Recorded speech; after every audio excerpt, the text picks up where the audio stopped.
Good morning 8th class. आज आप लोग एग्जाम की लास्ट सीढ़ी पर खड़े हैं। लास्ट सीढ़ी का मतलब ये है कि सेकंड रनर के एग्जाम शुरू हो रहे हैं और आपका कल संडे है, परसों आपका एग्जाम है। तो आपने क्या तैयारी की है, उस तैयारी के बारे में मुझे जानकारी चाहिए और नहीं की है तो आप तैयारी कर लीजिएगा। ये आप ध्यान कर लो, क्योंकि ये आखिरी मौका तुम्हारे पास आया है अपनी इस क्लास में, इस स्कूल में प्रेजेंटेशन कराने का। तो आप क्या करेंगे, एक रजिस्टर लेंगे, रजिस्टर का बीच का पेज लेंगे और कॉपी बिल्कुल नहीं बनाएंगे। जैसे आपने कॉपी बना के रख देते हो, वो बिल्कुल नहीं करेंगे। और उस रजिस्टर के पेज पर आप अपना नाम, मोबाइल नंबर, क्लास, सब्जेक्ट और तारीख, किस तारीख को पेपर दे रहे हैं, वो जमा करेंगे। इकट्ठा कर लिया और वो हमको 30 तारीख को क्रम से लगाकर 21 तारीख का, 22 तारीख का, 23 तारीख का, 24 तारीख, 25 तारीख, कोई छुट्टी नहीं है, बीच में संडे की भी नहीं है, तो वो आप सब लगा के देंगे। लेकिन कब कैसे देंगे ये भी सुन लीजिए। आपसे हमने 2 महीने की फीस मांगी थी, तो 2 महीने की फीस आप लोगों ने अभी तक जमा नहीं की। पहले आप फीस जमा करेंगे, फीस जमा करके एक स्लिप मिलेगी, तो इस कागज पर जो शीट हो जाएगी वो ऊपर टैग कर देंगे और वो जमा होगी। अगर आपका टैग नहीं लगा है तो हम आपकी कॉपी नहीं सबमिट करेंगे और ना चेक करेंगे। ये आप अच्छी तरह समझ लीजिए कि 2 महीने की फीस जमा करनी, ठीक है। आज नहीं कर पाए हैं तो आप सोमवार कर दें, मंगल को कर दें, बुध को कर दें, लेकिन 29 तारीख से पहले अवश्य कर दें। और क्योंकि 29 तारीख लास्ट पेपर है और आपको स्लिप भी उसी, अब ये नहीं है 30 तारीख को आ रहे हैं, 30 तारीख को ही हम सबमिट कर रहे हैं फीस और वो स्लिप लेना चाहते हैं, तो ऐसा मत करो। क्योंकि फिर वो अगर मान लीजिए छुट्टी हो निकल आई 30 तारीख को, फिर आप किन से लेंगे, तो आपकी तो कॉपी जमा भी नहीं होगी ना। तो इसलिए याद रखो कि फीस पहले जमा कर दो और अपना काम सुचारू रूप से करिए।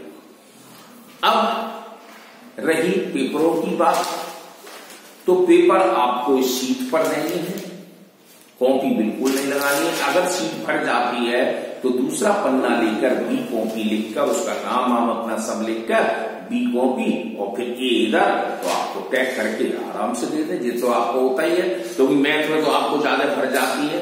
मैथ में आपके पास केवल 10 क्वेश्चन ही है, ज्यादा कुछ नहीं दिए मैंने आज तक की से।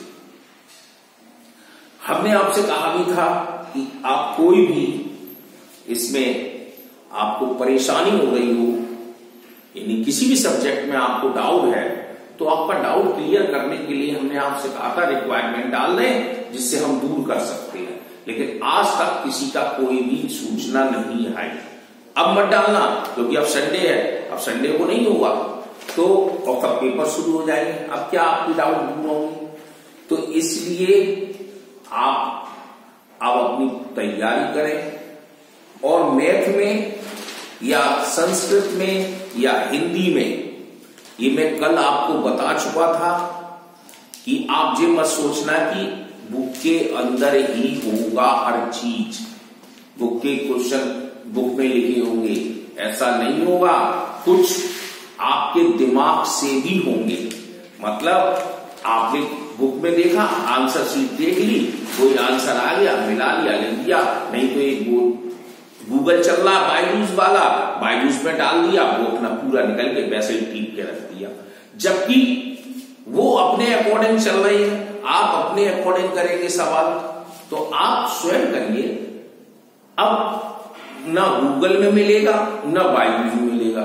कुछ ऐसे क्वेश्चन है जो है बहुत सरल, लेकिन आपको दिमाग से करनी है। मेथड वही है, सब तरीका वही है, आराम से करते चले जाइए, कहीं दिक्कत नहीं पड़ेगा। अब रही संस्कृत में भी बात, तो संस्कृत में भी सब एक्सरसाइज वर्क मैंने आपको करा दिया है। लेकिन मैंने आपसे कहा था पहले आप संस्कृत पढ़ना, उसकी हिंदी पढ़ना बुक में है, आपने कतई नहीं पढ़ी, तो ये गलती आपकी है। तो इसलिए मैंने जो शब्दार्थ भी दिए हैं वो आपकी बुक के अंदर ही मिलेंगे। अब आप पढ़ेंगे, अब तो पढ़ेंगे 10 नंबर का है काम। ऐसी हिंदी का है, हिंदी में भी हमने आपको हिंदी सेकंड में बताया था, कल ही हमने बताया था। देखिए विशेषण क्या था, इसकी कैसे बनते हैं, जिसमें आपको उत्तमावस्था, उत्तरावस्था और मूल अवस्था कैसे कन्वर्ट की जाती है, कल सब पढ़ा बताया। तो ऐसी उसमें भी चेंजिंग है, तो चेंजिंग के अनुसार है पेपर। तो आपकी से कुछ थोड़ा सा आपका दिमाग से, आपकी किताब से ही अंदर से है, तो ये मत समझना ये आउट ऑफ कोर्स है। तो आप अच्छी तरह से मेरी बात समझ लें।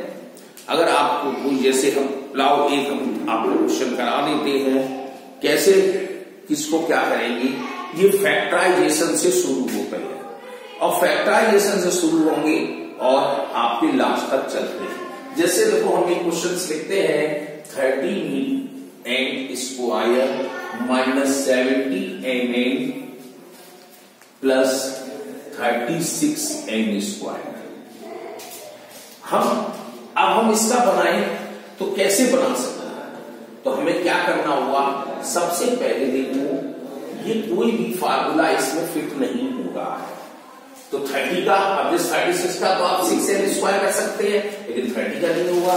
तो इसलिए हम सबसे पहले इसका कॉमन देख लेते हैं। तो जब कॉमन देखते हैं तो 6 आ गया, 6 ने सबको काट दिया, 6 5 जा 30n स्क्वायर, इसको करा तो 6 बन जा 6 और 6 3 जा 18 n प्लस 6n स्क्वायर। अब देखो आप कि कैसे करोगे, 5 फिर 3 स्क्वायर बना लें तो हमारा a माइनस बी का होल स्क्वायर नहीं हो सकता। तो हमें क्या करना है, एक्सट्रीम और मीन को ध्यान में रखना है। तो 5n स्क्वायर का मल्टीप्लाई 6n में करोगे तो 5 6 30 n स्क्वायर आ गया। अब हमको ऐसी डिजिट ढूंढनी है जो कि प्लस माइनस करें तो 13 आ जाए और मल्टीप्लाई करें तो 13 आ जाए। तो देखो वो डिजिट कौन सी है, ये भी हम दिखा रहे हैं। 5n square minus 10 plus 3। अब देखो 10 में 3 प्लस करोगे तो 13 और 10 का 3 में मल्टीप्लाई करोगे तो 30 और पीछे है n प्लस 6n स्क्वायर। अब आ जाइए आगे, इनका मल्टीप्लाई करते हैं, ये माइनस लगा है तो माइनस 10n, ये भी माइनस प्लस हमारा माइनस हो गया 3n प्लस 6n स्क्वायर। अब देखो इन दोनों में आप कॉमन बना सकते हैं, इन दोनों में कॉमन लिया तो 5n का कॉमन आ गया, 5 डिवाइड किया कुछ नहीं बचा, n बचा, n इधर हमने 5 2 जा 10 दिया, m से m खत्म, n आ गया।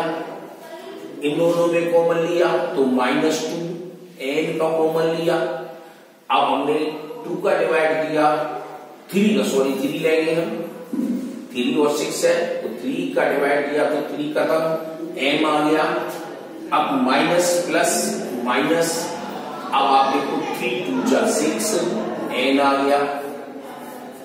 अब देख रहे हो आप n माइनस 2n दोनों कॉमन हो गए तो 6, ये दोनों कॉमन है तो आप लिख दीजिए n माइनस 2n। अब यहां क्या बचा 5n माइनस 3n। तो इस तरह से फैक्टर बन गए। तो आप फैक्टराइजेशन से शुरू करेंगे और आपके यूनिटरी मेथड है वहां तक चलेंगे, तो आप करते रहें।